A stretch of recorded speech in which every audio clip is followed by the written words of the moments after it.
सारिऊ इला मग़फ़िरतिम मिन रब्बिकुम व जन्नतिन। लोगो, तुम अपने रब की मग़फ़िरत की तरफ दौड़ो, अपने रब की मग़फ़िरत की तरफ दौड़ो। व जन्नतिन, और जन्नत को पाने के लिए भी दौड़ो, हुसूले जन्नत के लिए भी दौड़ लगाओ, रेस लगाओ, जल्दी करो। फिर उस जन्नत की सिफत बताई गई, अर्ज़ुहस समावातु वल अर्ज़। वो जन्नत कोई मामूली जन्नत नहीं है जो मुल्ला मौलवी और हम जैसे लोग बता दिए कि हम जन्नत में जाएंगे, दूध की नहरें बह रही होंगी, शहद की नहरें बह रही होंगी। सिर्फ जन्नत की ये सिफत नहीं है। अर्ज़ुहस समावातु वल अर्ज़, उस जन्नत के लिए जल्दी करो, उस जन्नत को पाने के लिए दौड़ लगाओ। अर्ज़ुहस समावातु वल अर्ज़, जिस जन्नत का रकबा, जिस जन्नत की लंबाई और चौड़ाई, जिस जन्नत का तूल व अर्ज़ जमीन और आसमान के बराबर है, जिस जन्नत का तूल व अर्ज़ जमीन और आसमान के बराबर है, इतनी बड़ी वो जन्नत। और फिर ये बता दिया गया है लास्ट में कि ये जन्नत किन लोगों के लिए बनाई गई है। हर शख्स जाना चाहता है कि मैं जन्नत में चला जाऊं, और यहाँ जितने बैठे कोई ऐसा नहीं होगा जो जन्नत में जाने की तमन्ना और ख्वाहिश न करता हो। किसी के दिल में ये ना हो कि मैं जन्नत में न जाऊं, कोई ऐसा नहीं होगा। लेकिन हर किसी को जन्नत मिल जाए ऐसा नहीं है। वो जन्नत किन लोगों के लिए तैयार की गई है उसको अल्लाह ताला ने कहा, उइद्दत लिल मुत्तकीन, अल्लाह से डरने वालों के लिए, मुत्तकीन के लिए तैयार की गई है। आप समझ गए होंगे, दो चीजें तो ये बताई गई हैं कि एक तो मग़फ़िरत तलब करने के लिए जल्दी करो, जिसको इस दुनिया में मग़फ़िरत मिल गई, अल्लाह ने जिसकी मग़फ़िरत कर दी वो कामयाब है, और जिसको जन्नत मिल गई वो कामयाब। फमन ज़ुहज़िहा अनिन नारी व उदखिलल जन्नत फ़क़द फ़ाज़, जो जहन्नम से बचा लिया जाए और जन्नत के अंदर दाखिल कर दिया जाए वो कामयाब है। रब की मग़फ़िरत हमें मिलेगी कैसे? नबी अकरम जनाब मोहम्मद रसूलुल्लाह सल्लल्लाहु अलैहि वसल्लम ने हमें ऐसे आमाल बताए हैं कि जिन कामों को अगर हम करें तो उन कामों के करने पर हमारे गुनाहों की मग़फ़िरत हो जाए, हमारे गुनाह बख्श दिए जाएं। जिसके गुनाह बख्श दिए गए समझ लो कि उसकी मग़फ़िरत हो गई। इसलिए उठते बैठते चलते फिरते ये दुआ पढ़ते रहना चाहिए हर इंसान को, और खास तौर पर हर मुसलमान को। अस्तग़फिरुल्लाह रब्बी मिन कुल्लि ज़ंबिन व अतूबु इलैहि। ये वो दुआ है जो अल्लाह के नबी सल्लल्लाहु अलैहि वसल्लम ने सिखलाई है।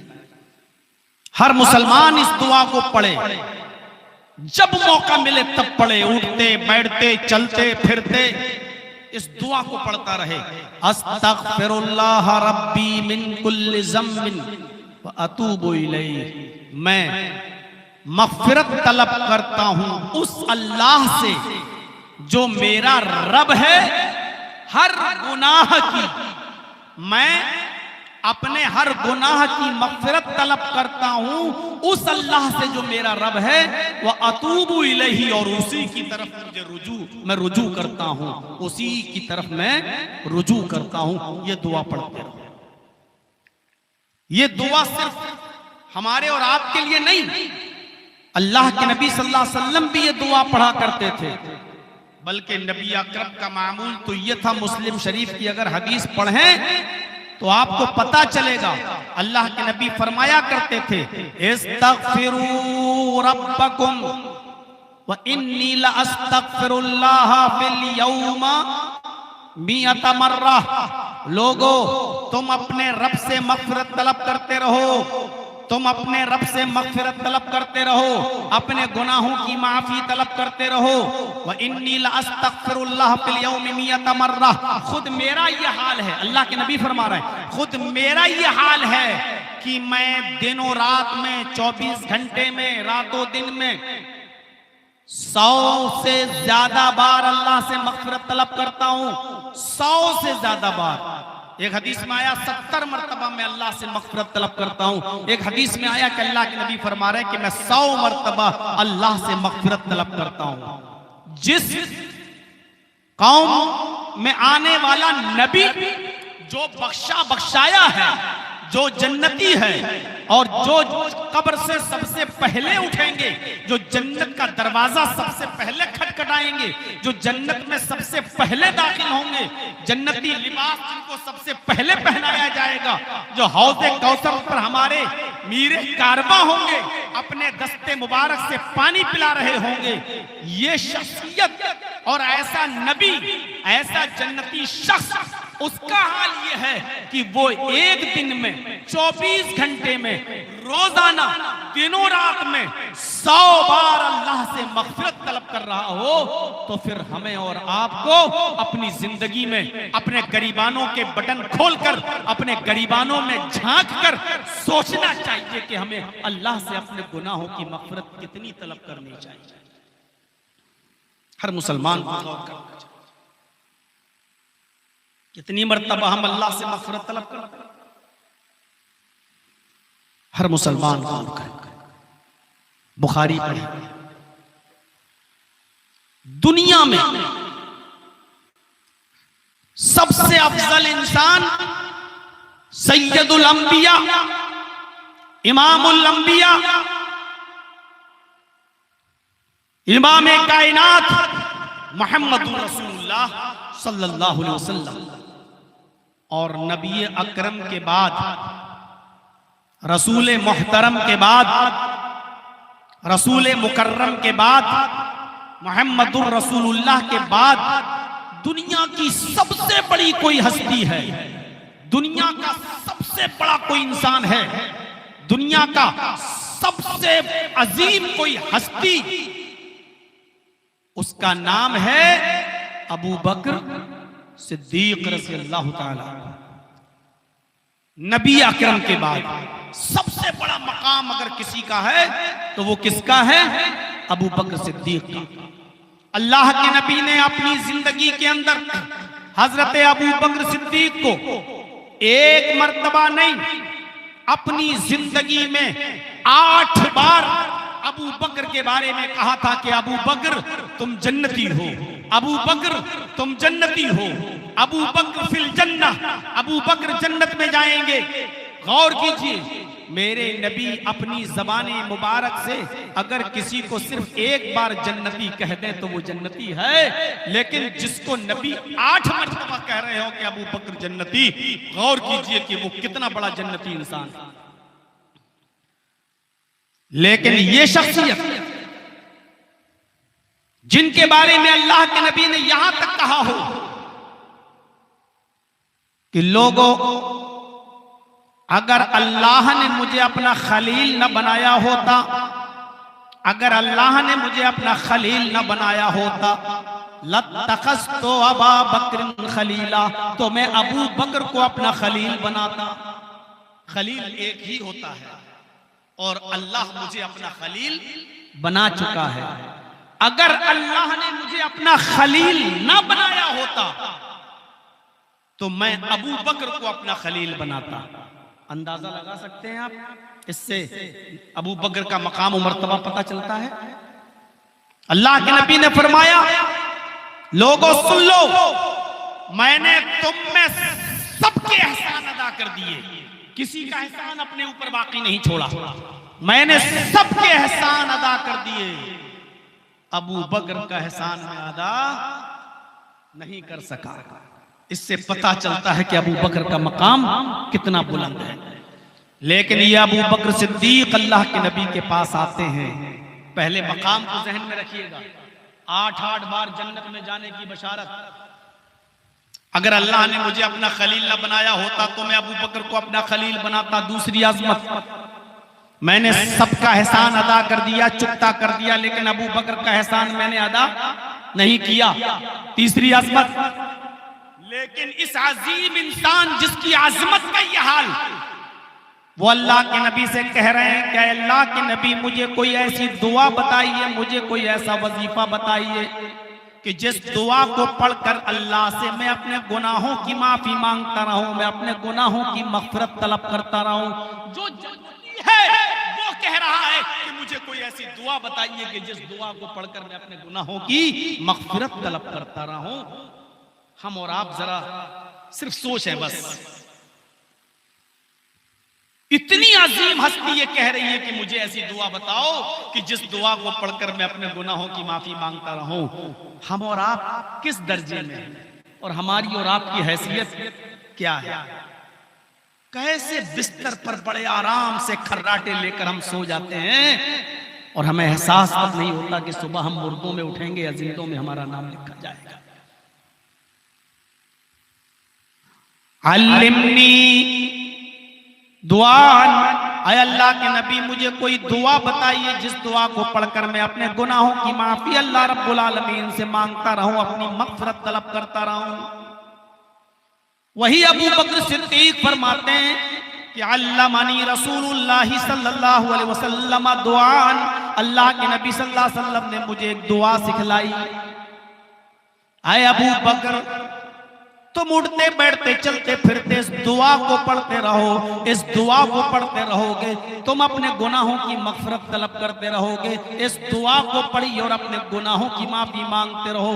अल्लाह के नबी ने ये नहीं कहा आए अबू बकर तुम्हें दुआ पढ़ने की क्या जरूरत है, आए अबू बकर तुम्हें दुआ की क्या जरूरत है, तुम तो जन्नती हो, तुम्हें तो जन्नत में जाने का मैंने सर्टिफिकेट दे दिया है, तुम्हें दुआ पढ़ने की क्या जरूरत है। लेकिन इसके बावजूद अल्लाह के नबी फरमाते हैं क्या अबू बकर तुम इस दुआ को पढ़ते रहा करो, ये दुआ तुम्हारे गुनाहों को माफ कर देगी, करवा देगी, ये दुआ तुम्हारी मगफिरत करवा देगी।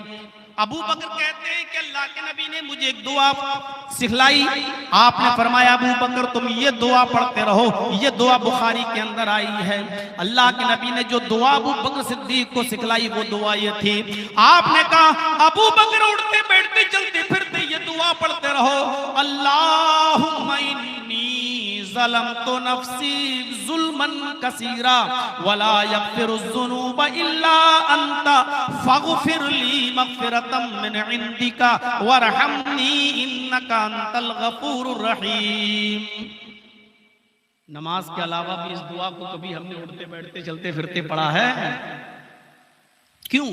हमें पता ही नहीं इस दुआ का मतलब क्या है, इस दुआ का तर्जमा क्या है। इस दुआ को अबू बकर पढ़ रहे हैं, क्या कह रहे हैं?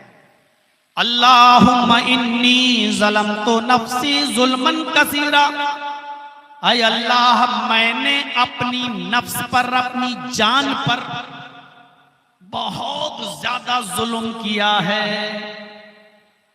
अपनी जान पर बहुत ज्यादा जुल्म किया है। सिर्फ ये नहीं कहा ज़लम तो नफ्सी, मैंने जुल्म किया अपने आप पर, सिर्फ ये नहीं कहा, जुल्मन कसीरा, बहुत ज्यादा जुल्म किया। लीजिए ताकीद और ले आए ताकि लोगों सबको पता चल जाए बाद में आने वाले मुसलमानों को, जब अबू बकर सिद्दीक ये कह सकते हैं कि मैंने अपने नफ्स पर और अपनी जान पर बहुत ज्यादा जुल्म किया है, तो हम और आप क्या मामूली गुनाहगार हैं? आगे जुमले देखिए, वला यग़फिरुज़्ज़ुनूब इल्ला अंत, आय अल्लाह मेरे इन गुनाहों को तेरे अलावा कोई बख्शने वाला नहीं, तेरे अलावा कोई माफ करने वाला नहीं। वो अबू बकर सिद्दीक जिनकी सीरत की किताबों में लिखा है, गौर करिएगा कि अबू बकर सिद्दीक आखिरी उम्र में कुछ मोटे हो और उनका पेट का ये हिस्सा थोड़ा बाहर निकल आया, जिसको हम और आप बोलते हैं तौंद का बाहर आ जाना। वो जब लुंगी बांधते थे अपने पेट पर तो वो लुंगी सरक कर नीचे आ जाया करती थी, जिससे उनका ये टखना ये ढक जाया करता था, ये टखना ढक जाया करता था। और उसी वक्त अल्लाह के नबी ने मिंबर पर खड़े होकर ये बयान फरमाया कि कयामत के दिन अल्लाह 3 किस्म के लोगों पर रहमत की नजर नहीं डालेगा। 3 किस्म के लोगों पर अल्लाह रहमत की नजर नहीं डालेगा, उनको रहमत की नजर से नहीं देखेगा। और उन 3 किस्म के लोगों में आपने ये भी एक किस्म का ये इंसान बताया कि वो शख्स भी एक वो इंसान भी होगा जो कपड़े को, अपनी लुंगी को, अपने पैंट को, अपने पैजामे को टखने से नीचे पहनता होगा, टखने से नीचे लटकाता होगा। इस शख्स के ऊपर अल्लाह कयामत के दिन रहमत की नजर नहीं डालेगा। ये सुनकर अबू बकर सिद्दीक रोने लगे। आपने कहा, अबू बकर क्यों रो रहे हो? कहा, अल्लाह के नबी, मेरे पेट का हिस्सा थोड़ा सा बढ़ गया है, मेरा पेट बाहर आ गया है, मैं लुंगी ऊपर बांधता हूं लेकिन वो खिसक कर नीचे आ जाती है, मेरी लुंगी से मेरा टखना ढक जाता है। क्या कयामत के दिन अल्लाह मुझ पर भी रहमत की नजर नहीं डालेगा? अल्लाह के नबी ने मिंबर पर खड़े होकर कहा था, लस्ता मिनहुम या अबा बकर, आया अबू बकर तुम उन लोगों में से नहीं हो, तुम्हारे साथ मजबूरी है, तुम पेट पर बांधते हो लेकिन वो खिसक कर नीचे आ जाती है, तुम्हारा इरादा नहीं है, वो ऑटोमेटिक नीचे आ जाती है, इसलिए तुम उनमें से नहीं हो। तसव्वुर करो, आए झारखंड के लोगों जो अपने कपड़ों को टखनों से नीचा पहनते हैं और जिन्होंने आज इसको फैशन बना लिया है, कयामत के दिन वो अपने रब के सामने कौन सा चेहरा लेकर खड़े होंगे और उनका रब उनको कौन सी नजर से देखेगा? ये समाज का एक बिगड़ा हुआ, मुआशरे का एक बिगड़ा हुआ हिस्सा था जो मैंने आपके सामने रख दिया। जिनके तकवे का ये आलम था हजरत अबू बकर सिद्दीक का कि जिनका पैजामा, जिनकी लुंगी अगर टखने से नीचे मजबूरी में आ जाती थी तो उस पर भी रोते थे। जरा गौर करो, इनसे कोई गुनाह हो सकता था? ऐसी शख्सियत कह रही है कि अल्लाह मैंने अपने नफ्स पर, अपनी जान पर बहुत ही ज्यादा जुल्म किया है, वला यग़फ़िरुज़्ज़ुनूब इल्ला अंत, और मेरे इन गुनाहों को तेरे अलावा कोई माफ नहीं कर सकता। और आगे देखो, फ़ग़फ़िर ली मग़फ़िरतम मिन इंदिक, एक जुमले में कैसी तासीर है, इस दुआ में कैसी कशिश है।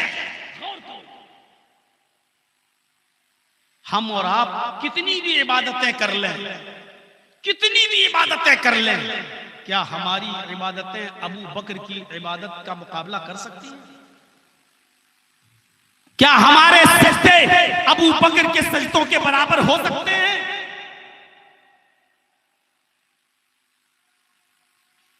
कितनी नमाजें पढ़ी होंगी हजरत अबू बकर सिद्दीक ने?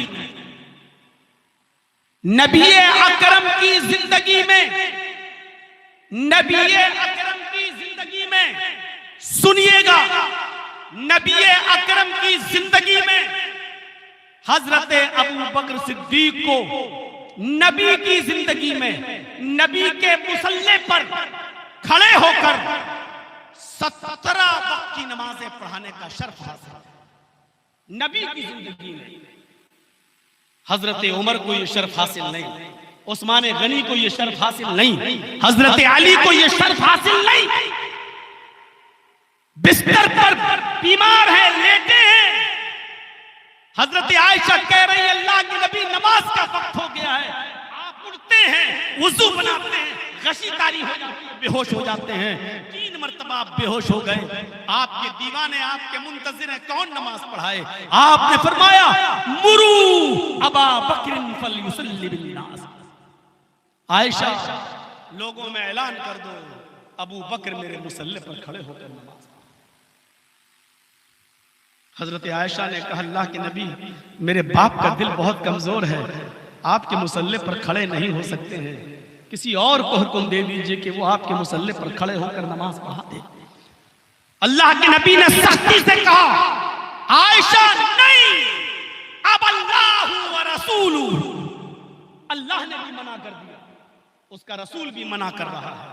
अगर मेरी जिंदगी में मेरे मुसल्ले पर अगर कोई खड़ा होगा तो वो अबू बकर होंगे, कोई दूसरा खड़ा नहीं हो सकता। अंदाजा लगा सकते हैं मकाम और मर्तबे का।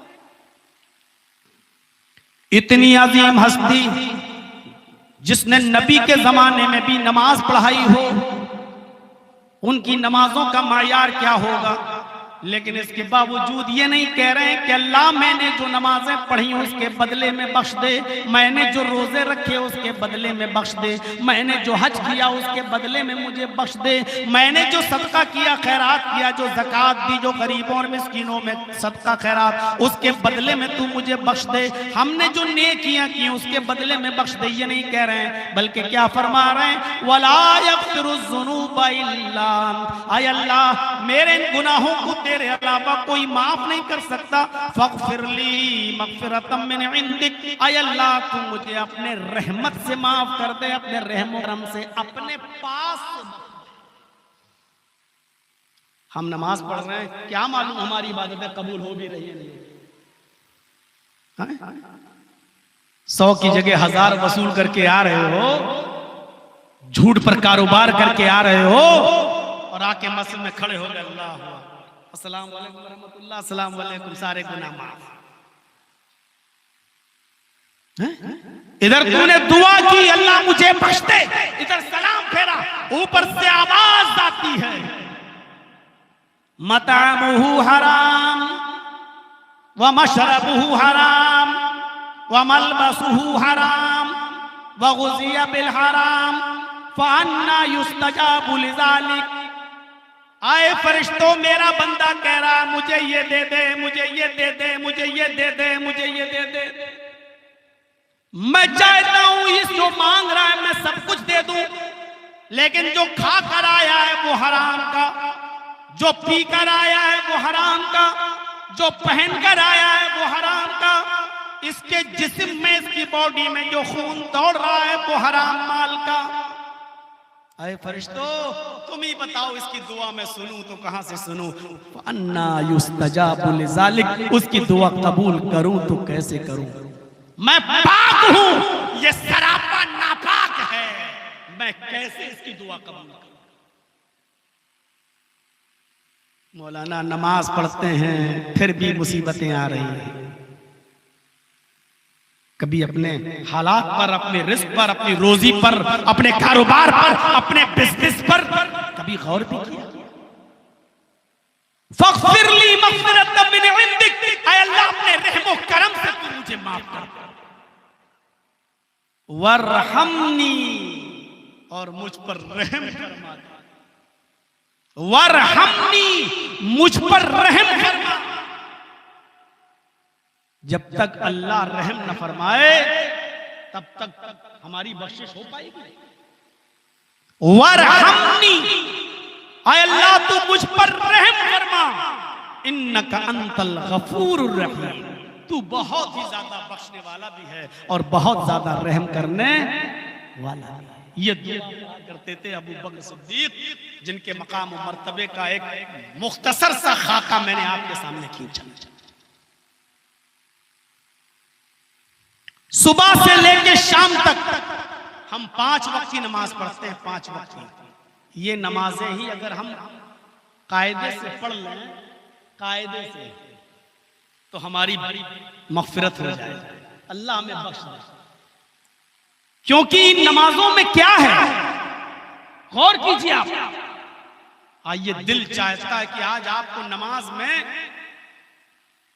क्या चीज है, आज एक छोटा सा नक्शा मैं आपके सामने रख दूं, उससे आपको अंदाजा लगेगा। क्या हम ऐसी नमाज पढ़ते हैं? आप सुबह उठे, वजू बनाया, मस्जिद में गए, नमाज पढ़ना शुरू की, क्या कहते हो? अल्लाहु अकबर।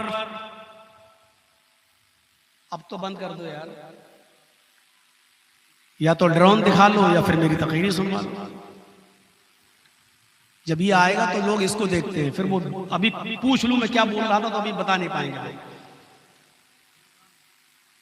मैं तो यार ये देखता हूं तो वो ईरान अमेरिका याद आ जाता है भाई, बंद करो। चलो अब थोड़ा सा आधे घंटे बाद चला लेना। असल में इसमें कैमरे होते हैं, सब नजर रखी जाती है इसके जरिए भी। तो मेरे भाइयों सुनिए, हमने नमाज पढ़ना शुरू किया। देखिए क्या है, गौर करना, क्या हम ऐसी नमाज पढ़ते हैं? अल्लाहु अकबर, क्या पढ़ रहे हैं? अल्लाहु अकबर कहते ही क्या पढ़ते हैं? हम जो पढ़ रहे हैं आज हमारा माशरा, सुब्हानकल्लाहुम्मा व बिहम्दिका व तबारक अस्मुका व तआला जद्दुका व ला इलाहा गैरुक। मैं ये नहीं कह रहा हूं कि ये दुआ गलत है, नहीं पढ़ सकते हो। ये दुआ आई है, हदीस में है, साबित है, पढ़ना जायज है, पढ़ सकते हैं। मैं ये नहीं कह रहा हूं कि ना पढ़ना, लेकिन हमें यही दुआ याद है, वही हम पढ़ रहे हैं। लेकिन इस पूरी सना में क्या कोई भी आदमी खड़े होकर मुझे ये बता सकता है कि आपने ये जो दुआ पढ़ी है इसमें आपने अपने लिए अल्लाह से क्या मांगा है? क्या बता सकता है?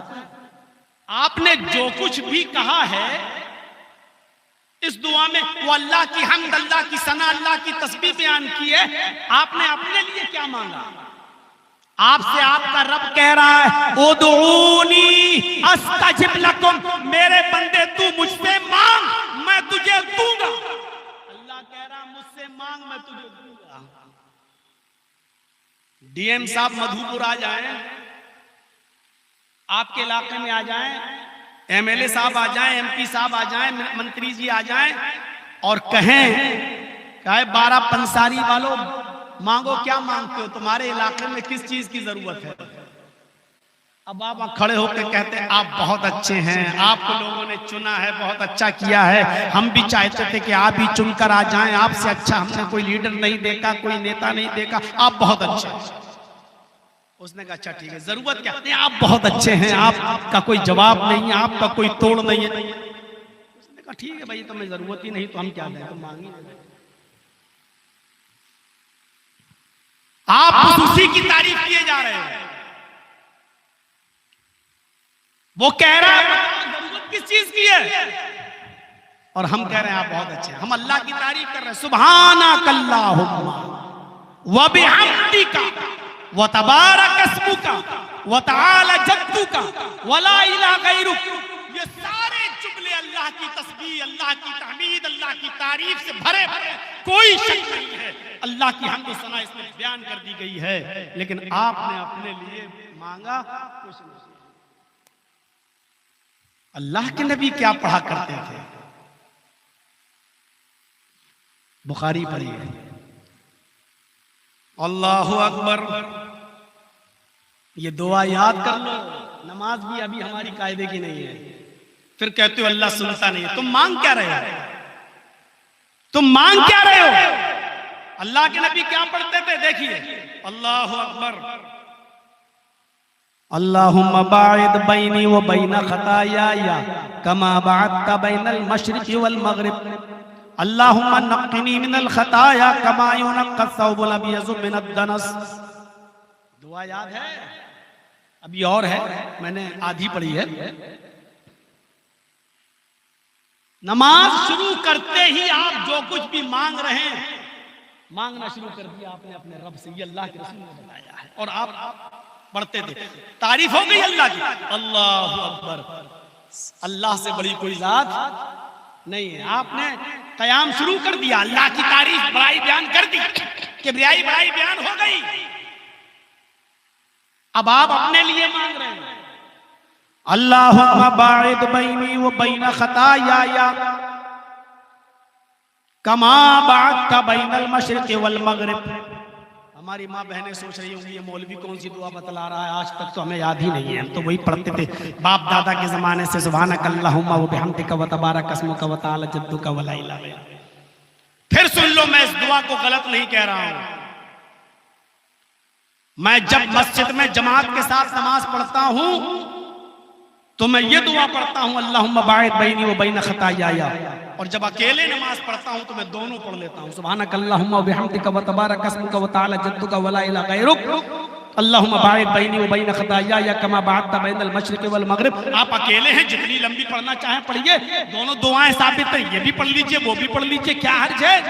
लेकिन इमाम के साथ अगर पढ़ेंगे तो जब तक आप ये पढ़ेंगे तब तक इमाम रुकू में चला जाएगा, जब तक आप रुकू की दुआ पढ़ेंगे इमाम रुकू से उठ जाएगा, जब तक आप रुकू के उड़ने की दुआ पढ़ेंगे इमाम सजदे में घुस जाएगा। आजकल तो मस्जिद के इमाम भी नमाज थोड़ी पढ़ाते, कौवे की चोंचे और कौवे की ठोंच। अल्लाहु अकबर, सुभान रब्बिल आला, सुभान रब्बिल आला, सुभान रब्बिल आला, अल्लाहु अकबर। आजकल यही सब हो रहा है मस्जिदों के अंदर। सोशल मीडिया पर एक तरावी पड़ी हुई है, देख लीजिए आप। हाँ? 1 मिनट के अंदर 10 रकातें। मजाक बना रखा है नमाज का भी, कुरान का भी, तरावियों का भी मजाक रखा है, मजाक। जरा अंदाजा लगाइए, नमाज पढ़िए, आप अपने रब से बातचीत कर रहे हैं। अल्लाह के नबी फरमाते हैं जब तक बंदा नमाज में होता है वो अपने रब से मुलाकात कर रहा होता है, अपने रब से बातचीत मुनाजात में होता है, अपने रब से बातचीत हो रही है। आप डीएम साहब के सामने बात करेंगे, जल्दी करेंगे। आप एमपी एमएलए साहब के सामने बात करेंगे, जल्दी बात करेंगे। आप अल्लाह से गुफ्तगू कर रहे हैं। अल्लाह के नबी फरमाते हैं जब नमाज के लिए खड़े हो जाओ, ताबुदल्लाह कान्नका तरा, तो ये तसव्वुर कर लो कि तुम अल्लाह को देख रहे हो। जब नमाज पढ़ने खड़े हो जाओ तो ये तसव्वुर कर लो कि तुम अल्लाह को देख रहे हो। ये तसव्वुर अगर ना आ सके तो फिर ये तसव्वुर कर लो कि अल्लाह हमें देख रहा है। जब ये सोचोगे अल्लाह हमें देख रहा है तो गड़बड़, नमाज गड़बड़ पढ़ोगे, उल्टा सीधा काम करोगे। जब ये पता चल जाए कि पुलिस देख रही है, कोई चोरी करेगा, कोई जुआ खेलेगा, ये अलग बात है कि पुलिस से सेटिंग हो चुकी हो कि आधा माल तुम्हारा आधा मेरा, तो अलग बात है। और ये सेटिंग अल्लाह से नहीं चल सकती है। मेरे भाइयों तसव्वुर करो, आप अल्लाह से गुफ्तगू कर रहे हैं। अल्लाहुम्मा बाइद बैनी व बैन खताया या कमा बाअदता बैनल मशरिक़ वल मग़रिब। आय अल्लाह मेरे और मेरे गुनाहों के दरमियान, क्या मांग रहे हैं अपने रब से, आय अल्लाह मेरे और मेरे गुनाहों के दरमियान, मेरी खताओं के दरमियान इतनी दूरी पैदा कर दे, इतनी दूरी पैदा कर दे, कमा बाअदता बैनल मशरिक़ वल मग़रिब, जितनी दूरी तूने पूरब और पश्चिम के दरमियान रखी है। पूरब कहाँ है, पश्चिम कहाँ है? मान लो ये पूरब है और ये पश्चिम है, कहाँ पूरब और कहाँ पश्चिम? आप पूरब में चलना शुरू कर दें पहुंच नहीं पाएंगे, उसका छोर नहीं। और पश्चिम में आप चलना शुरू कर दें तो पश्चिम का कोई छोर नहीं। तो कितनी दूरी है पूरब और पश्चिम में, मशरिक और मगरिब में, ईस्ट और वेस्ट में कितनी दूरी है? आय अल्लाह जितनी दूरी तूने पूरब और पश्चिम में, ईस्ट और वेस्ट में रखी है, उतनी दूरी तू मुझ में और मेरे गुनाहों में कर दे। जिस आदमी से गुनाह इतने दूर हो जाए कि उसके और उसके गुनाहों के दरमियान पूरब पश्चिम के बराबर दूरी हो जाए तो वो गुनाह के करीब जाएगा या गुनाह उसके करीब आएंगे? इतनी दूरी पैदा फरमा दे। आय अल्लाह मेरे गुनाहों को धुल दे, कमा युनक्कस सौबुल अब्यज़ मिनद दनस। आय अल्लाह जैसे सफेद कपड़े धोबी की भट्टी में जाने के बाद उसकी गंदगी और मैलो कुचैल साफ हो जाता है और सफेद कपड़ा व्हाइटनेस चमक आ जाती है और गंदगी का पता नहीं चलता, इस तरीके से तू मेरा जिस्म गुनाहों से पाक और साफ कर दे। मेरे जिस्म से गुनाह इस तरह धुल दे जैसे सफेद कपड़े से गंदगी और मैलो कुचैल तू धुल देता है, साफ कर दिया जाता है और कपड़े पर कोई दाग और धब्बा नजर नहीं आता। ऐसे ही मेरी जिंदगी गुनाहों से बिल्कुल साफ कर दे। क्या मांग रहे हैं आप अपने रब से? चलिए ये दुआ हो गई। अब सूरह फातिहा का नंबर आ गया। अऊज़ु बिल्लाहि मिनश शैतानिर रजीम, बिस्मिल्लाहिर रहमानिर रहीम। फिर अल्लाह की हम्द व सना, गुफ्तगू अल्लाह से। अल्हम्दुलिल्लाहि रब्बिल आलमीन, अल्लाह की हम्द। अर्रहमानिर रहीम, अल्लाह की सना। मालिक यौमिद्दीन, अल्लाह की बुजुर्गी। इय्याका नअबुदु व इय्याका नस्तईन, बंदे और अल्लाह के दरमियान एक अहदो पैमान, एक इकरार, एक मुआहिदा। गुफ्तगू हो रही है बंदे की अल्लाह से। खड़े होकर हम कह रहे हैं, ऊपर से आवाज आ रही है, हामिदनी अब्दी, आए फरिश्तों गवाह रहना मेरे बंदे ने मेरी तारीफ की है, मेरे बंदे ने मेरी हम्द की है। और रहमान रहीम, हम अपनी जबान से कह रहे हैं, और रहमान रहीम जो बड़ा मेहरबान इंतहाई रहम वाला है। ऊपर से आवाज आ रही है, असना अब्दी, फरिश्तों गवाह रहना मेरे बंदे ने मेरी सना बयान की है। बंदा कह रहा है मालिक यौमिद्दीन, ऊपर से आवाज आ रही है मज्जदनी अब्दी, फरिश्तों गवाह रहना मेरे बंदे ने मेरी बुजुर्गी बयान की है। मेरा बंदा मेरी तारीफ कर रहा है, मेरा बंदा मेरी सना बयान कर रहा है, मेरा बंदा मेरी बुजुर्गी का ऐलान कर रहा है। आए फरिश्तों तुम गवाह रहना। अब बंदा कह रहा है इय्याका नअबुदु व इय्याका नस्तईन, अल्लाह कह रहा है आए फरिश्तों तुम गवाह रहना, मेरे बंदे और मेरे दरमियान एक इकरार हो गया है, एक मुआहिदा हो गया है। बंदा कह रहा है आए अल्लाह हम तेरी ही इबादत करेंगे, तेरी ही इबादत करते हैं, व इय्याका नस्तईन, और तुझसे ही मदद तलब करते हैं। आए फरिश्तों ये मेरे और मेरे बंदे के दरमियान एक मुआहिदा है, मेरा बंदा मेरे अलावा किसी और की इबादत नहीं करेगा और मुझे छोड़कर किसी और से मदद नहीं तलब करेगा। आए फरिश्तों एक मुआहिदा हो गया मेरे और मेरे बंदे के दरमियान। आए मेरे बंदे इबादत करना तेरा काम, मदद करना मेरा काम, तू इबादत करता जा मैं तेरी मदद करता जा। क्या है नमाज? हमने समझ पढ़ा ही नहीं है नमाज को नमाज की तरह, वो कटियार वालों की तरह बस ऐसा हो गए। वुजू बना रहे हैं, मौलाना से कोई आदमी आया कहने लगा मौलाना साहब कितनी रकातें हो गई? मैंने कहा शायद 2 हो गई है। अब मैं वुजू बना रहा था, वो आया जल्दी से मारा और उसको 2 मिल गई। सीधे वुजू बना के सीधे गए अल्लाह अकबर और नमाज पढ़ना शुरू कर दिया, उसको 2 मिल गई। मैं वुजू बना के जब तक पहुंचा तो 2 तो निकल ही चुकी थी, एक और निकल गई। मुझे लास्ट वाली रकात मिली उसकी, उसको 2 मिल गई। अब सोचो कि क्या पढ़ता होगा और कैसे वुजू बनाया और क्या नमाज पढ़ा होगा और क्या। हम नमाज उस तरीके से नहीं पढ़ रहे हैं, जल्दी से पढ़। हम खुद हमको नहीं मालूम कि हम अपने रब से मांग क्या रहे हैं। इय्याका नअबुदु व इय्याका नस्तईन, आए अल्लाह हम तेरी ही इबादत करते हैं और तुझसे ही मदद तलब करते हैं। ये आधी आयत का ताल्लुक बंदे से और आधी आयत का ताल्लुक अल्लाह से।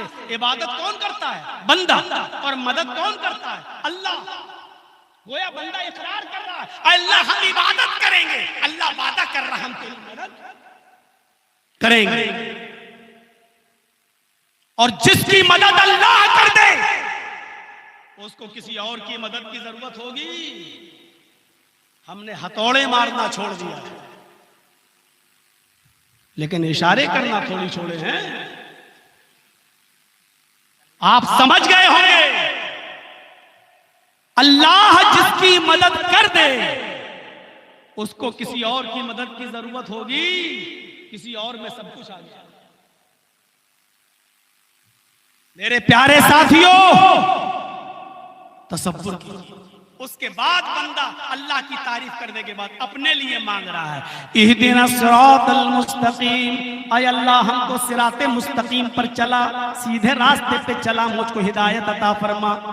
सिरातल लज़ीना अनअमता अलैहिम, आय अल्लाह मुझे उन लोगों के रास्ते पे चला जिनको तूने अपने इनाम से नवाजा है। गैरिल मग़दूबि अलैहिम वलद्दाल्लीन, आय अल्लाह मुझे उनके रास्ते पे बिल्कुल मत चला जिनको तेरा गैज़ो गज़ब और गुस्से ने तबाह बर्बाद कर दिया, यानी यहूद और नसारा जिनके ऊपर तेरा अज़ाब नाज़िल हुआ उनके रास्ते पर हमको न चला। आपने अपने रब से जो मांगा, अल्लाह कहता फरिश्तों गवाह रहना मेरे बंदे ने जो मांगा मैंने अपने बंदे को दे दिया। मांगोगे तो मिलेगा। माँ सीरियल देख रही है, बच्चा पालने में झूल रहा है, माँ को मालूम है अब बहुत देर हो गई, बच्चे को दूध नहीं पिलाया, लेकिन फिर भी माँ उसको उठा के दूध नहीं पिलाएगी। क्यों? बच्चा भी खेलने दो। जब बच्चा रोता है उठाती और अपनी पिस्तान से लगाती है। क्यों? समझ गई कि बच्चा रो रहा है, अब दूध मांग रहा है। माँ उठाती और पिस्तान से लगाती है। अरे हमारी माँ जब रोए बगैर हमें दूध नहीं पिला सकती, तो अल्लाह मांगे बगैर क्यों देगा? उसको मालूम है कि तुम्हें जरूरत है, वो जानता है कि तुम्हें क्या मांगना है। तुम मस्जिद में आओगे भी तो मांगोगे क्या? वो जानता है हम अपने घर से निकले मस्जिद के लिए दुआ मांगेंगे, उसको मालूम है कि हम क्या मांगेंगे। वो चाहे तो बगैर मांगे भी दे सकता है, लेकिन वो कहता है मेरे बंदे तू मांग, मुझे अच्छा लगता है तेरा मांगना। उसको मालूम है कि क्या मांगोगे, लेकिन फिर भी कहता है उदऊनी अस्तजिब लकुम, मांग। क्यों? उसको अच्छा लगता है कि वो उससे मांगे। वही दर, ऐसा दर है उसका जहां किसी की रुसवाई नहीं होती। जर्जीस साहब के बहनों, एक मिसाल दे रहा हूं, नाराज हो गए। आज जर्जी साहब के बेटे या बेटी की शादी है, बहनों नाराज है, पहुंच गए साहब मनाने के लिए, आ जाइए। अब आ गए, नाक रगड़ो, झुक रहे हैं, हाथ जोड़ रहे हैं। हमने बाज लोगों को देखा है, औरतों को, कि वो अपने सर के दुपट्टे तक उतार के रख देती है। लीजिए हमने अपनी इज्जत उतार के रख दी। अच्छा लगता है तुमको ऐसा करवाने में?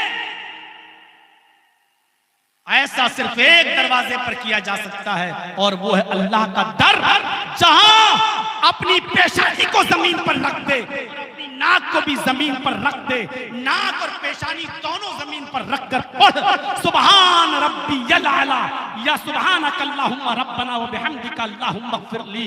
ये इस बात का ऐलान है कि अल्लाह आला जात तेरी है, अदना जात मेरी है, तू सबसे बुलंद, मैं सबसे नीचे। आय अल्लाह तेरी बुलंदी की इंतहा नहीं, मेरी जिल्लत की इंतहा नहीं। आय अल्लाह मैं तेरे सामने अपनी नाक रगड़ रहा हूं। आय अल्लाह मैं तेरे सामने अपने आप को जलील कर रहा हूं। ऊपर से आवाज आती है मेरे बंदे तूने अपने आप को मेरे सामने जलील कर लिया, मैं दुनिया के सामने तुझे जलील नहीं होने दूंगा। मैं दुनिया के सामने तुझे अजीज बना के रखूंगा, मैं दुनिया की नजरों में तुझे महबूब बना दूंगा, क्योंकि तू ऊपर वाले के सामने जलील हो गया है। ऊपर वाला तुझे मखलूक के सामने जलील नहीं होने। मेरे भाइयों उसके सामने जलील होना सीखो। अजान होते ही मस्जिद में जाना, गिड़गिड़ाना सीखो। अल्लाह के रसूल जब नमाज पढ़ते थे तो बगल में जो सहाबा वो कहते हैं कि अल्लाह के नबी जब नमाज पढ़ते तो आपके सीने से ऐसी आवाज आती जैसे आग पर पानी की हांडी रख दी गई हो और उसमें पानी खौल रहा हो, जैसे पानी उबलता है, हांडी से उबलते हुए पानी की आवाज आती थी। अल्लाह के रसूल के सीने से नमाज के अंदर ऐसी आवाज आती थी। क्या है आज हमारी नमाजों के अंदर ये तसव्वुर?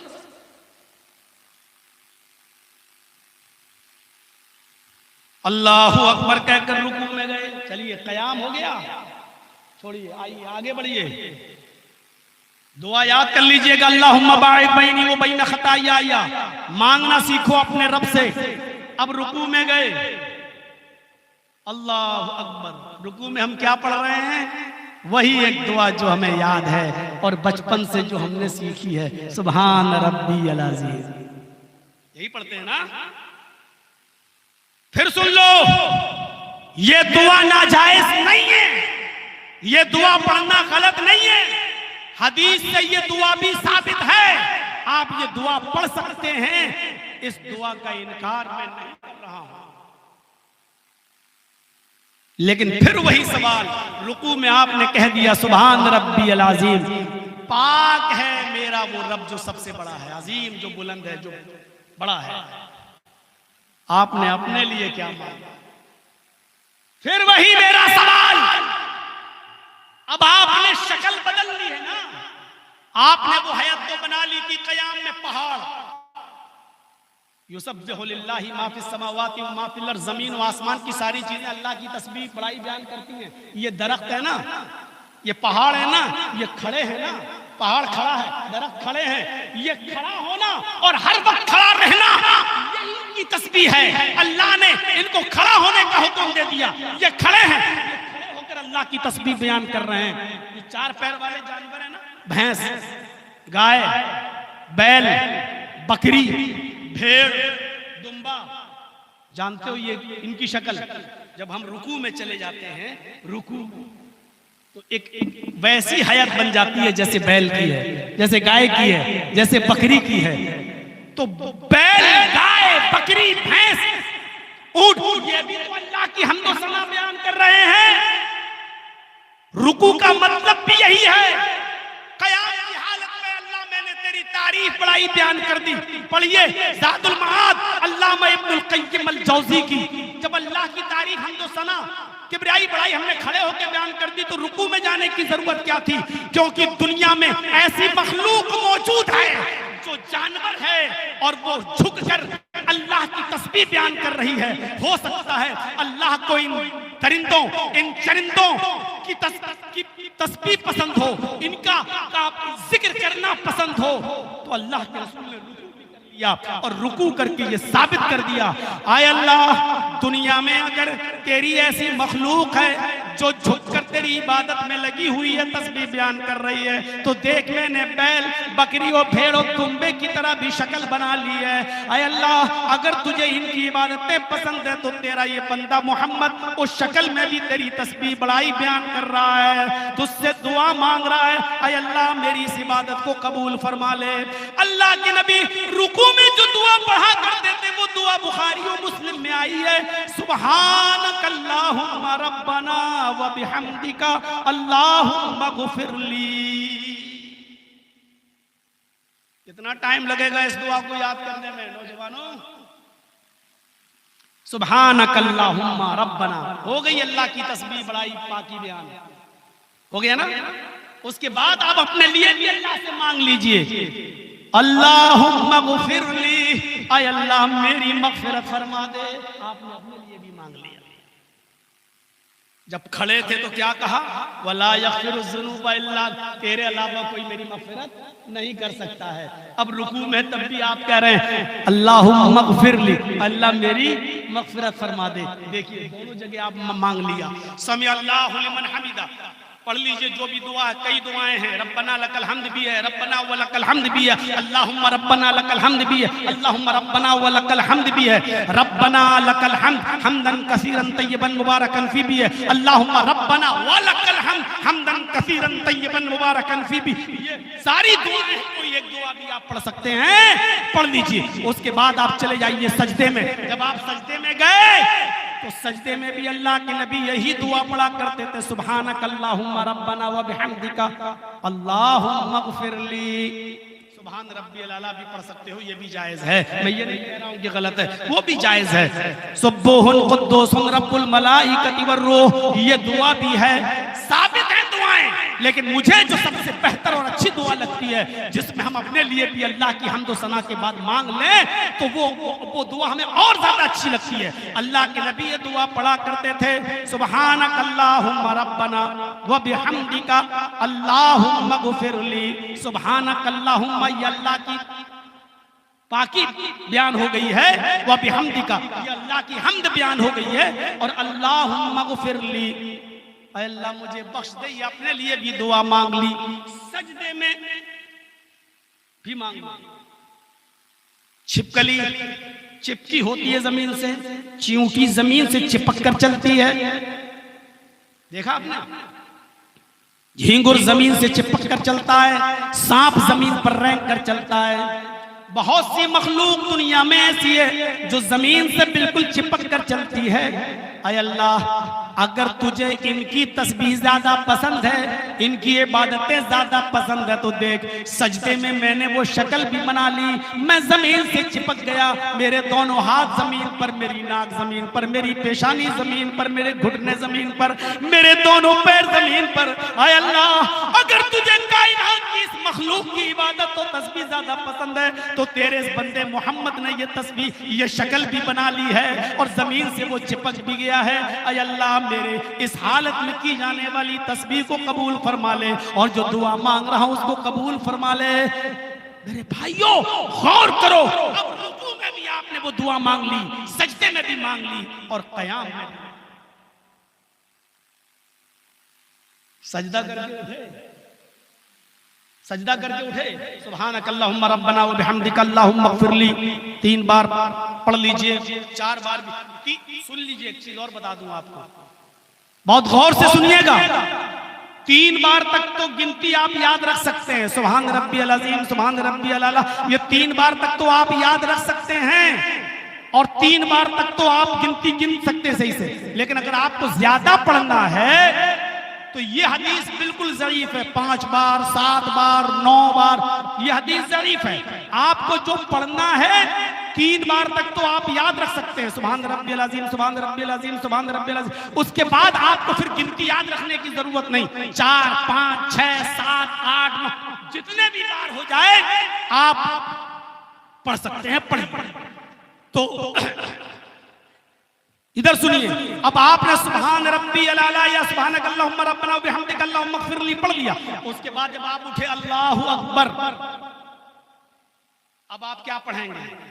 दूसरे सजदे में जाने से पहले, दूसरे सजदे में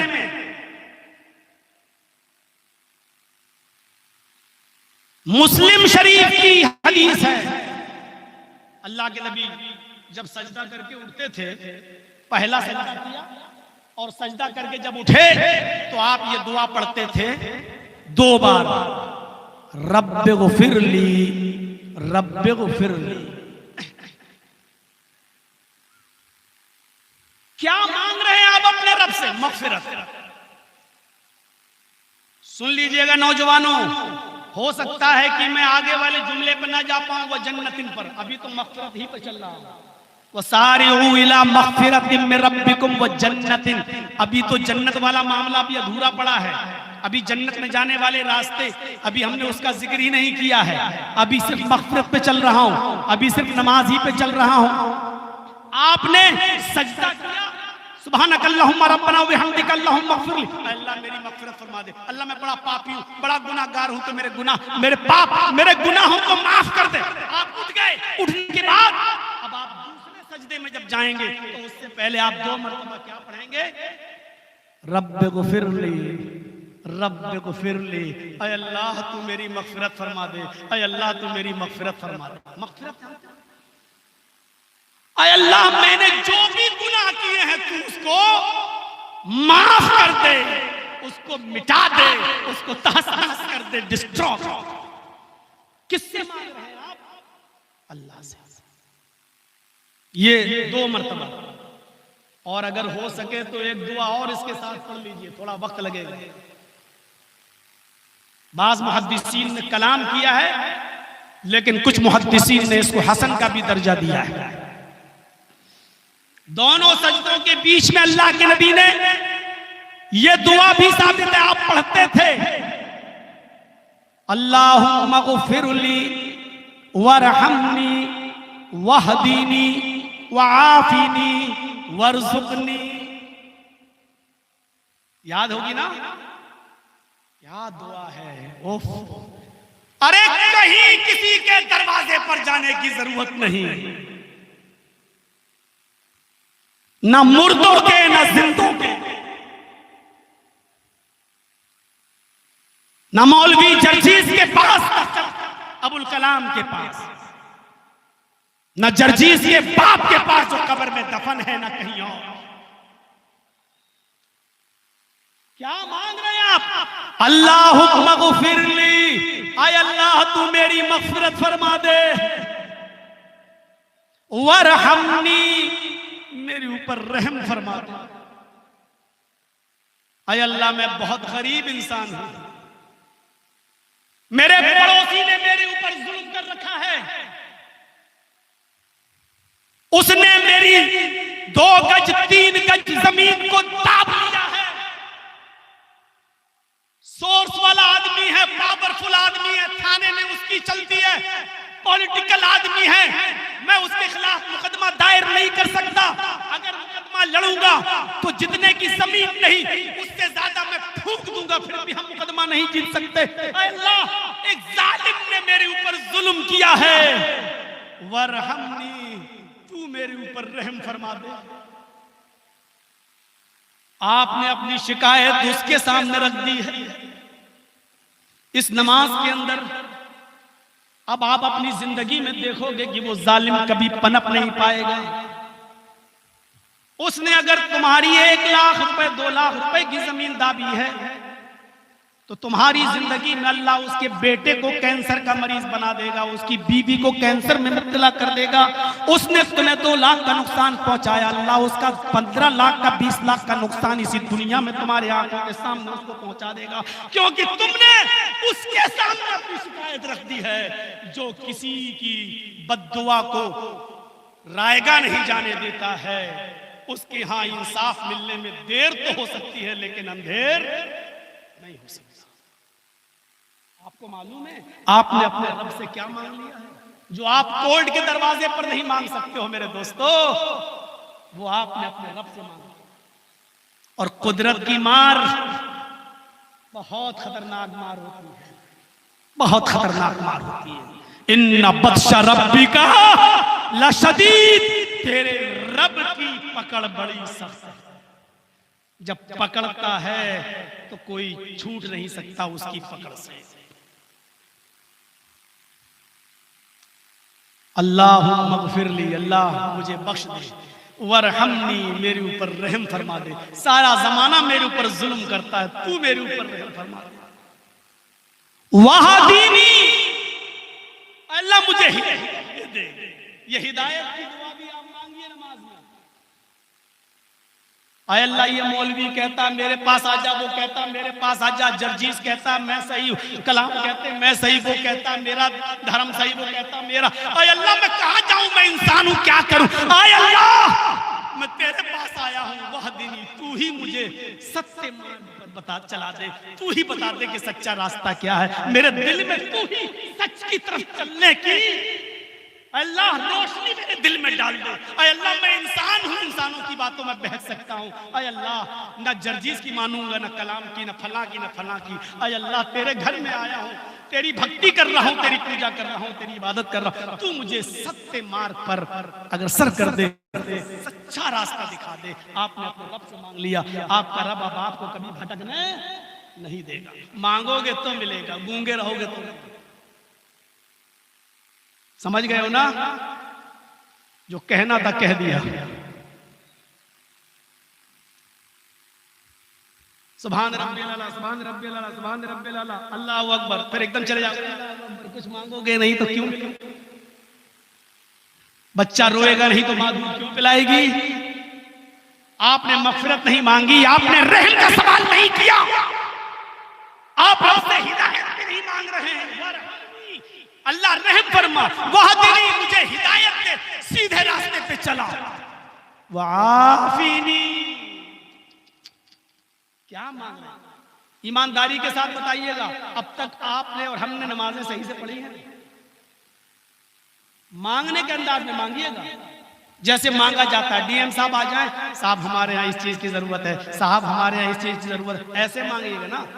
साहब हमारे यहाँ इसकी जरूरत, हमारे यहाँ इसकी जरूरत, हमारे यहाँ इसकी जरूरत, हमारे यहाँ रोड सही, रोड सही करा दीजिए, हमारे यहाँ चापाकल नहीं, चापाकल लगवा दीजिए, हमारे यहाँ समर लगवा दीजिए, हमारा रोड। इस तरीके से मांगोगे तो बदतमीजी है। आप जब नमाज पढ़ने जाएं तो अल्लाह से इस तरह मांगे, अल्लाहुम्मा ग़फ़िरली वरहमनी वहदीनी वआफ़िनी वरज़ुक़नी, ऐसे मांगे, ऐसे नहीं अल्लाहुम्मा ग़फ़िरली वरहमनी वहदीनी वआफ़िनी वरज़ुक़नी। ये तो मजाक कर रहे हैं आप, ऐसे नहीं। रोते हुए मांगिए, अल्लाहुम्मा ग़फ़िरली, लगे कि हम गुनाहगार हैं। जैसे साहब पुलिस वालों के सामने या जज के सामने, साहब गलती हो गई, साहब आइंदा ऐसी गलती अब नहीं होगी, इंसान गलती हो सकती है।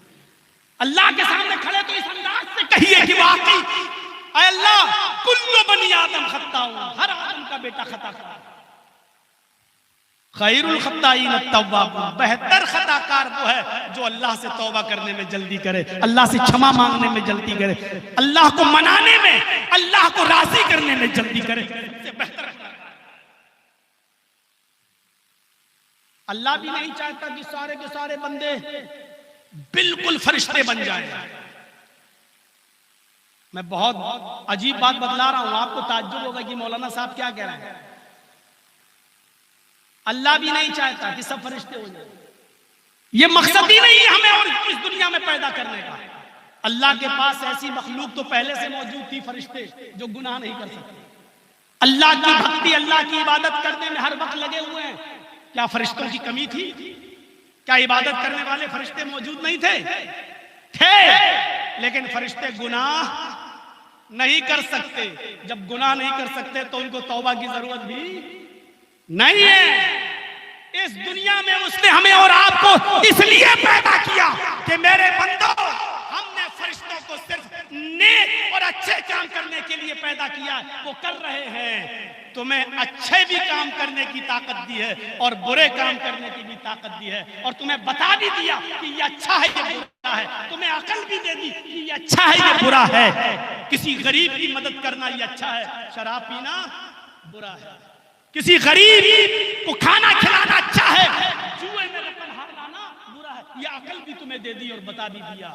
तुम्हें अच्छे काम की भी ताकत दे दी और बुरे काम की भी ताकत दे दी। अब अल्लाह के डर से अगर तुम बुरे काम की ताकत होने के बावजूद अपने आप को बुरे काम से बचा लो तो तुम्हारा मकाम और तुम्हारा दर्जा फरिश्तों से भी ऊंचा है, क्योंकि तुम्हें हमने गुनाह की ताकत दी थी, लेकिन तुमने अल्लाह के डर से गुनाह के करीब तुम नहीं गए। फरिश्ते अगर रोजा रख लें तो क्या कमाल है? अच्छा बताओ, जिब्राइल अलैहिस्सलाम रोजा रख ले तो कोई कमाल है? वो तो खाते ही नहीं, पीते ही नहीं। फरिश्ते तो खाते ही नहीं है, पीते ही नहीं। अगर वो दिन भर भूखे प्यासे रह ले तो क्या कोई कमाल है? कोई कमाल नहीं। कमाल तो यह है कि इंसान भूखा और प्यासा रहता है, लेकिन भूख लगी है, खाना नहीं खा रहा है। क्यों? अभी मेरे रब का हुक्म नहीं है। प्यास लगी है लेकिन पानी नहीं पी रहा। क्यों? क्योंकि मेरे रब का हुक्म नहीं है। भूख और प्यास को अपने रब के हुक्म से छोड़ देना, बर्दाश्त कर लेना, ये इबादत है। ये इस बात का इकरार है कि अल्लाह देख, मैं तेरा इतना बड़ा आज्ञाकारी हूं, इतना बड़ा फर्माबरदार हूं कि तूने हमें हलाल चीजों से भी रोका है 1 महीना, तो हम 1 महीने हलाल चीजें भी छोड़ देते हैं। गोश्त नहीं खाते, बीवी के पास नहीं जाते, सब्जी नहीं खाते, पानी नहीं पीते, शरबत नहीं, ये हलाल चीजें। लेकिन क्यों? तेरा हुक्म है। जब 1 महीने तेरे हुक्म से हम हलाल चीजें छोड़ सकते हैं तो 12 महीने हम हराम चीजें क्यों नहीं छोड़ सकते हैं? आज के बाद अल्लाह मैं वादा करता हूं कि झूठ नहीं बोलूंगा, गीबत नहीं करूंगा, चुगली नहीं करूंगा, किसी की बुराई बयान नहीं करूंगा, हसद नहीं करूंगा, कीना नहीं करूंगा, रिश्वत नहीं खाऊंगा। ये अल्लाह हराम काम, किसी की माँ बहन बेटी पर गलत नजर नहीं डालूंगा। 12 महीने अल्लाह मैं दूर रहूंगा। जब तेरे हुक्म से हलाल काम छोड़ सकता हूं तो हराम काम क्यों नहीं छोड़ सकता? ये होता है रोजे का मकसद, ये होता है रोजे का फायदा। तो इंसान का मकाम फरिश्तों से भी ऊंचा इसलिए है कि उसके पास गुनाह की ताकत है, लेकिन गुनाह से अपने आप को बचा लेता है अल्लाह के डर से। एक अंधा आदमी है, जा रहा है, वो किसी लड़की से भी टकरा जाए तो कोई उसको मारेगा नहीं, क्या अंधा है? कोई मारेगा नहीं। क्यों? अरे अंधा है। और वो अंधा लड़की को देख ही नहीं पा रहा है, खूबसूरत लड़की, हसीन और जमील लड़की, लेकिन वो अंधा देख नहीं पा रहा है। अब आप क्या कहोगे? अंधा बहुत अच्छा है, नेक है, एक लड़की को नहीं देख रहा है, इसमें अंधे का कमाल क्या है? ये कोई कमाल है? अरे वो तो अंधा है इसलिए नहीं देख रहा है। अगर वो किसी लड़की पर गलत नजर नहीं डाल रहा तो इसमें अंधे का कमाल क्या है? कमाल तो ये कि आपकी उम्र 18 साल, 20 साल, 22 साल, जवानी का जोश आपके ऊपर उभर रहा है, जोश में है, और एक खूबसूरत लड़की शॉर्ट कपड़ों में आपके सामने आ जाए और आप उसको देखकर निगाहें नीची कर लें और ये कह दें कि हमारे घर में भी किसी की मेरी बहन है, ये भी किसी की बहन है, हमारी पास भी बेटी है, ये भी किसी की बेटी है, उस पर नजर पड़ते ही हम निगाह को नीचा कर लें। आपके पास देखने की ताकत थी लेकिन देखते ही बहन और बेटी का तसव्वुर आपके दिल में आ जाए, आप निगाह नीची कर लें, ये कमाल की बात है। क्योंकि आप उस लड़की को देख सकते थे, उसके हुस्न से फायदा उठा सकते थे, लेकिन ताकत होने के बावजूद आपने अपनी निगाहों को बचा लिया। ये है ताकत, ये है कारनामा, ये है कमाल। अंधे का लड़की को न देखना कमाल नहीं है, आंख वाला लड़की को देखकर निगाह नीची कर ले, ये है कमाल। फरिश्ते अगर किसी लड़की के साथ जिना न करें, ये कोई कमाल नहीं। खूबसूरत लड़की पैसा भी दे रही है, मौका भी दे रही है, बुला भी रही है, तन्हाई भी मौजूद है, सारे आपके पास सारे रास्ते मौजूद हैं, कोई देख भी नहीं रहा है, हसीन और जमील भी है, खूबसूरत भी है, उल्टा पैसा भी दे रही है, लेकिन उसके पास जाकर मौका होने के बावजूद, सब कुछ ताकत होने के बावजूद आप कह दें दूर हट, इन्नी अखाफुल्लाह, मैं अल्लाह से डरता हूं, ये कहकर आप उसको दूर कर दें अपने से और उसके करीब न जाएं, ये है कमाल। मैं जानता हूं मेरी तकरीर का हश्र क्या होगा, मैं जानता हूं कि जलसे में जाने के बाद, सुबह उठने के बाद ही आई लव यू चलेगा मोबाइल। खत का मजमून भाप लेता हूं लिफाफा देखकर। अच्छी तरीके से मालूम है कि मेरे इस तकरीर का और इस भाषण का, इस स्पीच का असर क्या निकले।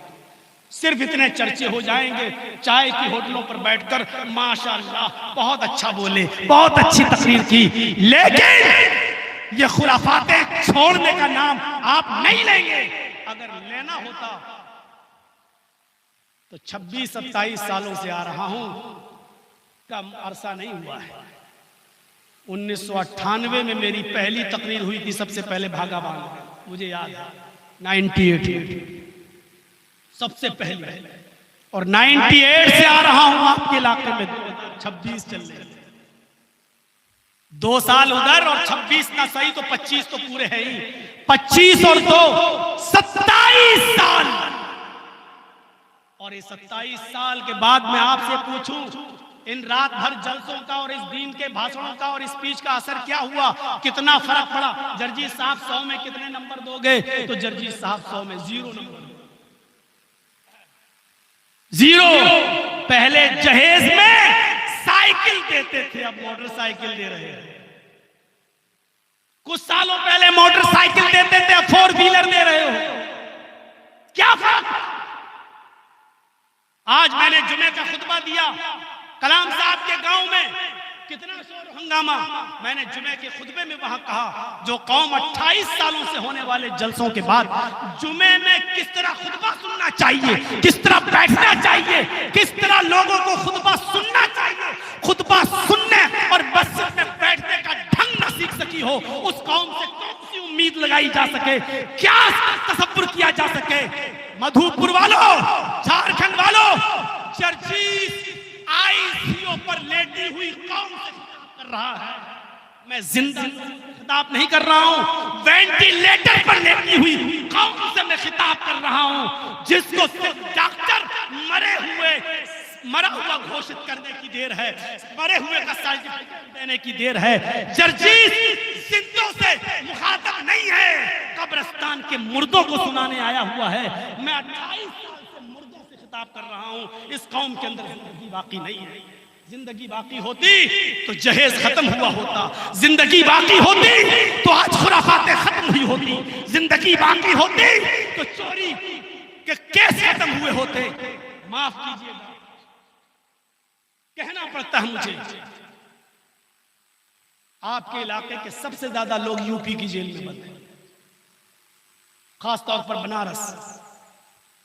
और मुझसे मुलाकात जब हुई तो कहने लगे कि वो हम पासवर्ड मालूम करने में एक्सपर्ट हैं और किस तरीके से पैसा ट्रांसफर किया जाए वो मैंने किया और पकड़ा गया। इस केस में मैंने इसी मधुपुर के इलाके के लोगों को देखा, बेचारे मेरा पैर भी दबा रहे हैं, सर भी दबा रहे हैं, खाना भी पका के खिला रहे हैं। हमने कहा किस जुर्म में आए, किस जुर्म में? क्या हुआ? चोरी, डकैती, गांव में चले जाओ, देहातों में चले जाओ। अभी मैं गया उनके गांव में, पता चला कि बिजली चोरी भी चल रही है, धड़ल्ले से कटियां लगी हुई है साहब। मैंने पूछा चेकिंग आती है तो, ताकि वो पहले ही से पता चल जाता है, ये लोग हटा दे। मेरी कौम के लोगों, इसी बिजली की चोरी से लगे हुए हीटर पर अगर खाना बनाकर, सहरी बनाकर तैयार करके खाओगे, इतने मौलवी बैठे हुए हैं, पूछो जायज होगा? इस चोरी की बिजली से गीजर चलाकर पानी गर्म करके नहाओगे, तुम्हारा गुस्ल जायज होगा? इसी बिजली से चोरी करके जो खाने में इफ्तारी बनाकर तैयार करोगे, उस इफ्तार से रोजा इफ्तार करोगे, वो तुम्हारी इफ्तारी जायज होगी? कोई एक मौलवी उठकर माइक में फतवा दे दे कि हाँ जायज होगी, जिंदगी भर उसकी गुलामी करने के लिए। चोरी चोरी है, चाहे वो गवर्नमेंट की करो या किसी और की करो, चोरी चोरी है। मामूली बात समझ रखी है हमने और आपने। अमानतों में खयानत मत करो। सहाबी रसूल भी जन्नत से महरूम हो गए थे। खैबर में चादर हासिल कर ली थी और जब माल तकसीम हुआ तो उस वक्त तक वो लेकर नहीं आए। अल्लाह के रसूल के पास बाद में आए, अल्लाह के रसूल ये चादर मुझे अच्छी लगी थी, ले लिया, लेकिन अब देने आया हूं। आपने कहा जाओ ले जाओ, कयामत के दिन देना। जब एक जंग में वो सहाबी शहीद हो गए, सहाबा ने कहा अल्लाह के रसूल उन्होंने तो जिहाद किया और वो शहीद हो गए, वो तो जन्नत में जाएंगे। आपने कहा जन्नत में नहीं जाएगा, वो जहन्नम की सबसे निचली तह में जाएगा। वो चादर जो उसने खैबर के दिन ले ली थी, एक चादर जो तमाम लोगों का हक था, तकसीम होने से पहले जो उसने चुरा ली थी और ले ली थी, वो तकसीम होने से पहले जो सहाबा तक नहीं पहुंच पाई, लतश्तइलु अलैहि नारा, वो जहन्नम का अंगारा बनकर उस सहाबी के ऊपर भड़क रही है। आप कहां पड़े हैं? सहाबी रसूल जब एक चीज चोरी कर ले तो वो अल्लाह के नबी कह रहे जन्नत में नहीं जाएंगे। हम और आप बिजली की चोरी करें, इसकी चोरी करें, उसकी चोरी करें और हम सोच लें हम जन्नती हैं। ये जन्नत तुम्हारे बाप को ठेके में नहीं मिली है मेरे भाइयों, न हमें ठेके में मिली है। जन्नत में वही जाएगा जो अल्लाह के बताए हुए रास्ते पे चलेगा, जो मोहम्मद रसूलुल्लाह के बताए हुए रास्ते पे चलेगा। अल्लाह, अभी दुआ पूरी नहीं हुई। वाफिनी, अल्लाह मुझे आफियत अता फरमा। आफियत जानते हो क्या है? बस पढ़ते हैं नमाज में अल्लाह मग़फ़िरली वरहमनी वहदनी वहदनी वाफिनी, पढ़ते हैं लेकिन पता नहीं है वाफिनी कहते किसको। अल्लाह मुझे जिस्मानी और रूहानी दोनों बीमारियों से नजात दे, छुटकारा दे। जिस्मानी बीमारी, मौलाना साहब मस्जिद में जा रहे हैं, मेरे लिए दुआ कर देना अल्लाह ताला मुझे शिफा दे। ठीक है, अल्लाह से दुआ करूंगा। अच्छा तुम्हें हुआ क्या है? मौलाना दुआ क्या हुआ ये नहीं बताऊंगा। क्यों नहीं बताऊंगा? मैं बता नहीं सकता मुझे क्या हुआ, आप दुआ कर दीजिए। जर्जी साहब पूछना चाह रहे हैं, अच्छा बताओ तो हुआ क्या है? अरे जब तक बताओगे नहीं तो हम कैसे दुआ करेंगे? अरे बुखार है तो हम दुआ करेंगे अल्लाह तुम्हारा बुखार ठीक कर दे। अगर तुम्हें कोई बीमारी है तो उसका नाम लेके दुआ करेंगे। कहता मौलाना ठहर, छोड़ दीजिए, तब मत करिए, मैं बताऊंगा। क्यों नहीं बताना चाहता? क्यों नहीं बताना चाहता है? क्योंकि वो ऐश परस्ती में डूबा रहा, पैसा था, याशी करता रहा, कई लड़कियों के साथ उसके नाजायज ताल्लुकात कायम हुए और उसको एड्स की बीमारी हो गई। अब वो बताना नहीं चाह रहा कि मौलाना जर्जी साहब मुझे एड्स की बीमारी हो गई। नहीं बता सकता है, ठीक है, मुझे नहीं बता सकता, मत बता। अल्लाह तो जानता है तेरी बीमारी को। मांग दुआ, वाफिनी, आय अल्लाह तू मेरी जिस्मानी जो बीमारी है उसको दूर कर दे। आफिनी, जिस्मानी बीमारी दूर कर दे, टीबी दूर, कैंसर दूर कर दे, ये दूर कर दे, वो दूर, सारी जिस्मानी बीमारी। और रूहानी बीमारी, रूहानी बीमारी जानते हो क्या है? ये सब में, ये स्टेज पे जितने मौलवी बैठे हैं हम लोगों में भी है।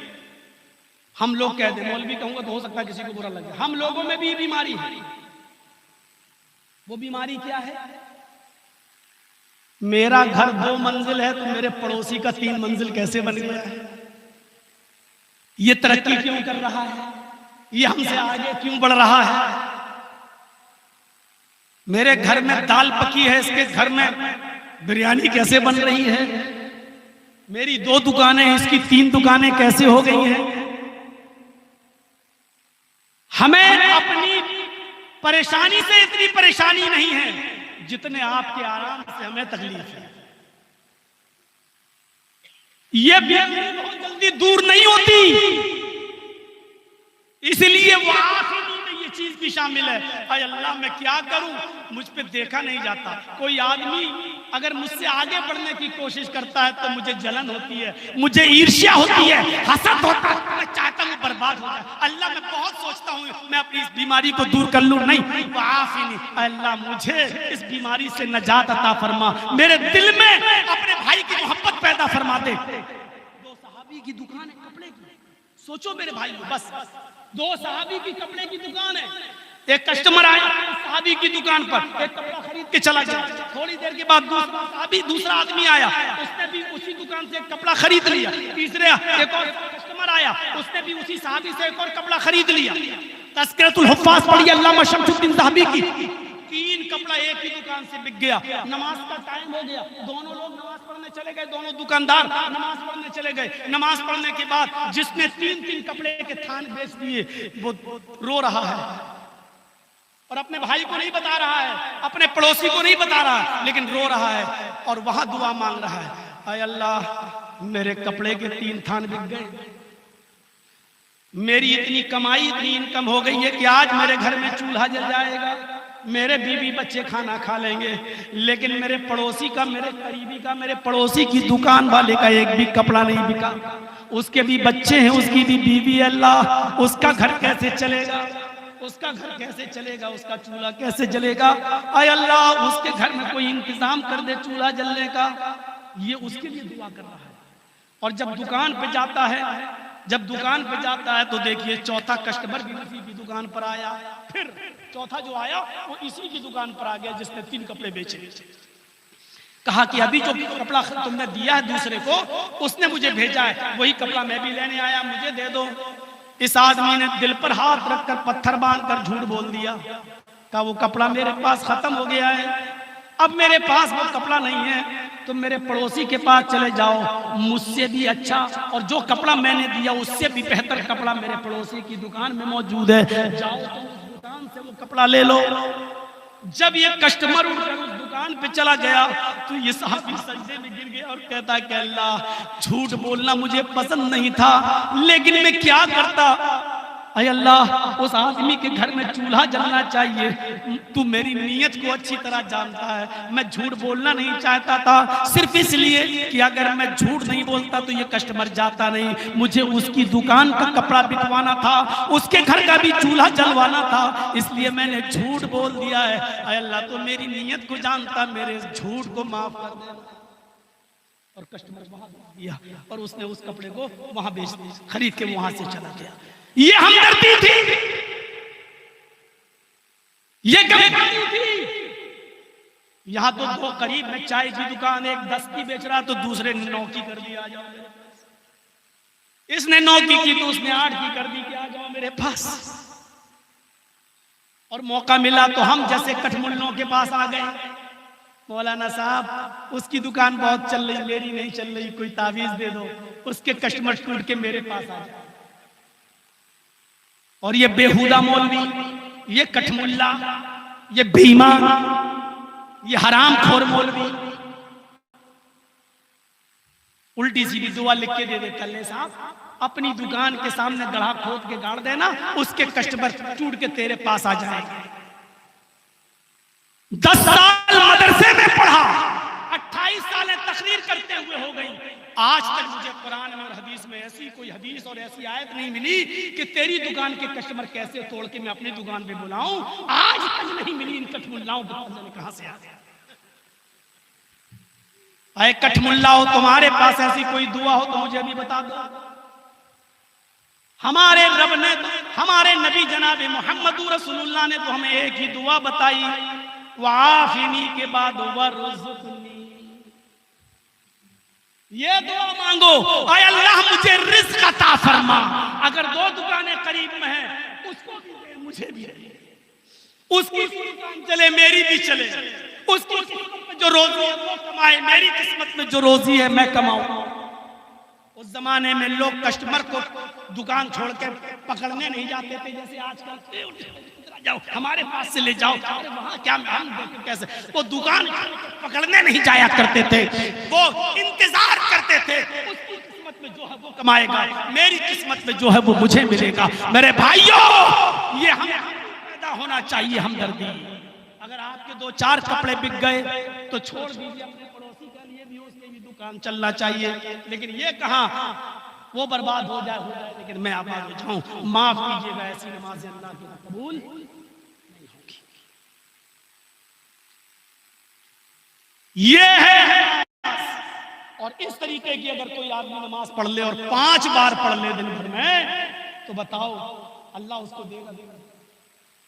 आप खड़े हैं तब भी कह रहे हैं वला यग़फ़िरु ज़ुनूबा इल्ला अल्लाह, मेरे गुनाहों को तेरे अलावा कोई नहीं माफ कर सकता। रुकू में तब भी कह रहे अल्लाहुम्मा ग़फ़िरली, मुझे बख्श दे। सजदे में तब भी कह रहे अल्लाहुम्मा ग़फ़िरली, मुझे बख्श दे। फिर दोनों सजदों के बीच में तब भी कह रहे रब्बि ग़फ़िरली, अल्लाह मुझे बख्श दे। फिर सजदे में जा रहे हैं तो कह रहे हैं बख्श दे। फिर सलाम फेरने से पहले फिर कह रहे अल्लाहुम्मा इन्नी ज़लमतु नफ़्सी ज़ुल्मन कसीरा वला यग़फ़िरु ज़ुनूबा इल्ला अंत, अल्लाह मुझे बख्श दे। फ़ग़फ़िरली मग़फ़िरतम मिन इंदिक, अल्लाह मुझे बख्श दे। मांग रहे। आपकी उम्र 80 साल है, 80 साल की उम्र में आपका इंतकाल हो रहा है। आपने नमाज पढ़ना शुरू की 30 साल के बाद, 30 साल जवानी में, 30 साल लापरवाही में गुजार दिया। 30 साल के बाद आपने नमाज पढ़ना शुरू की, 70 साल तक नमाज पढ़ी। कितने साल हो गए? 40। अब 40 सालों में आपने कितनी नमाजें पढ़ ली? सोचिए, 30 साल तो आपने गुजार दिए, 40 साल नमाज पढ़ी। 40 साल में कितनी मर्तबा आपने कहा अल्लाह मुझे बख्श दे, अल्लाह मुझे बख्श दे, अल्लाह मुझे बख्श दे, अल्लाह मुझे बख्श दे? कितनी बार? और अल्लाह ने हर बार कहा जा नहीं बख्शेंगे। अगर पूरी आपकी 70 साल की जिंदगी में एक भी बार अगर मेरे रब को रहम आ गया और उसने अगर ये कह दिया कि मेरे बंदे जा, मैंने तुझे बख्श दिया, हमारा बेड़ा पार, हम जन्नत के मुस्तहिक हैं, अगर उसने कह दिया। जरजीत साहब के पास कोई भिखारी आया, अल्लाह के नाम पे दे दे, खट्टा खट्टा तंदुरुस्त, जा रही है।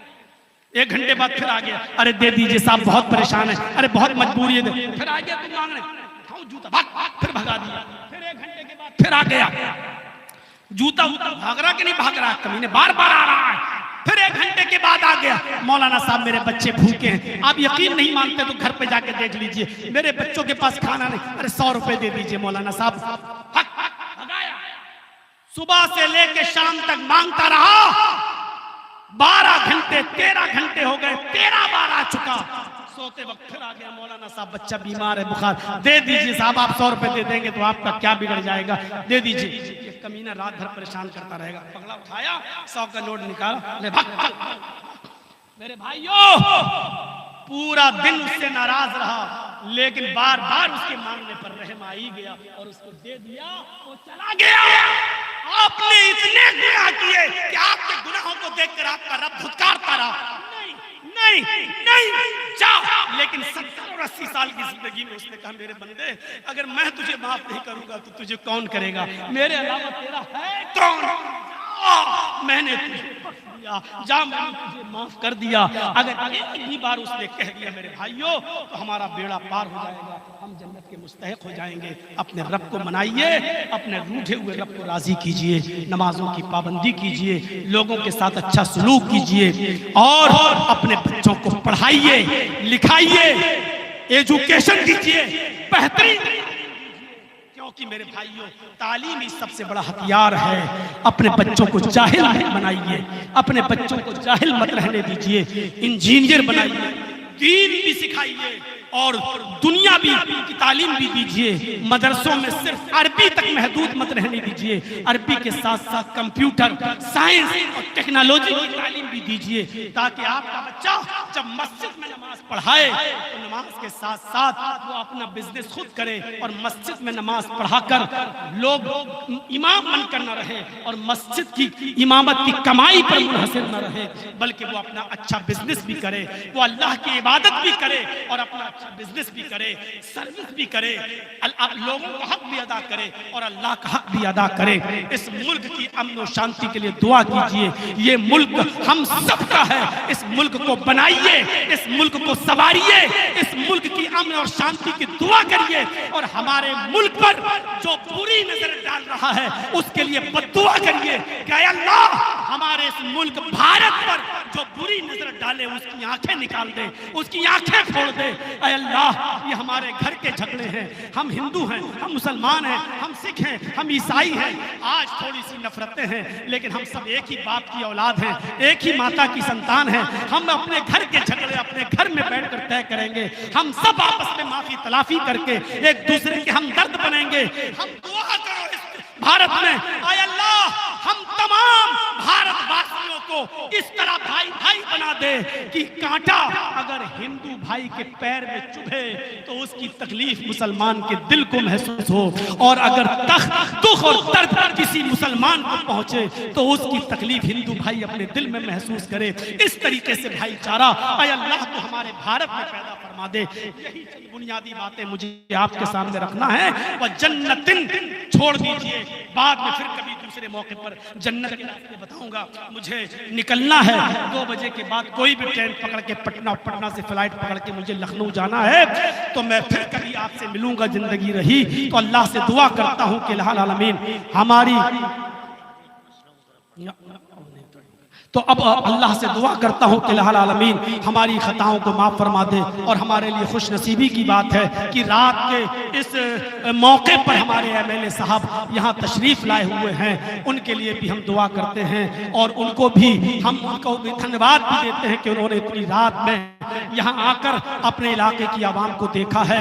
वो इस इलाके के हालात को अच्छी तरीके से समझते हैं। उनसे भी हम यही गुजारिश करेंगे कि हम सब भाई भाई की तरह हैं, इस तरीके से हमारे यहाँ भाईचारा बना रहे और आगे भी बना रहे। हम दुआ करते हैं अल्लाह ताला से कि अल्लाह जब तक तू हमें जिंदा रख, इस्लाम पे जिंदा रखना, और जब हमारा खात्मा हो तो ईमान पर हमारा खात्मा फरमाना। वमा अलैना इल्लल बलागुल मुबीन व आखिरु दअवाना अनिल हम्दुलिल्लाहि रब्बिल आलमीन। अस्सलामु अलैकुम व रहमतुल्लाहि व बरकातुहू।